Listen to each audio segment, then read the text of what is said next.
来看公费的流感疫苗第二阶段，今仔开始做，对象是50岁到64岁无高风险的慢性病大人。疾管署表示，讲有合资格民众除了会当去全台湾4000外合作的病院诊所注射，今年嘛搁再甲专联卖场来合作，全台湾是有80间专联的门市，嘛会当做，搁有礼物通摕。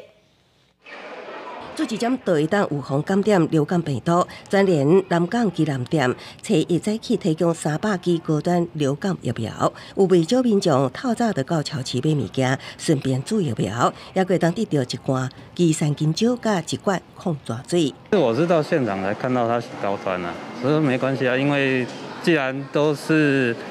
政府可以让民众可以打这个高端这个疫苗的话，那我想都是安全的。 因为有提供打疫苗，就应该来打，防护力会比较强一点。疾管署表示，今年公费流感疫苗拢总卖698万支，第二阶段为11月初1起开始做，对象是50至64岁无高风险慢性病成人。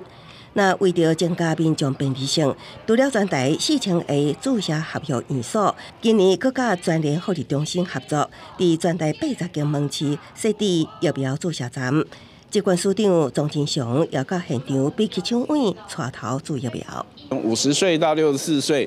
虽然这个它并发症的这个个案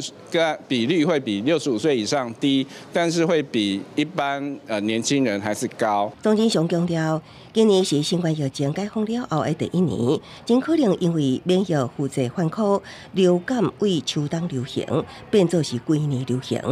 那注疫苗是预防流感上有效的方法。注了后，保护了会当大家百姓，呼吁符合公费资格的民众赶紧做。记者综合报道。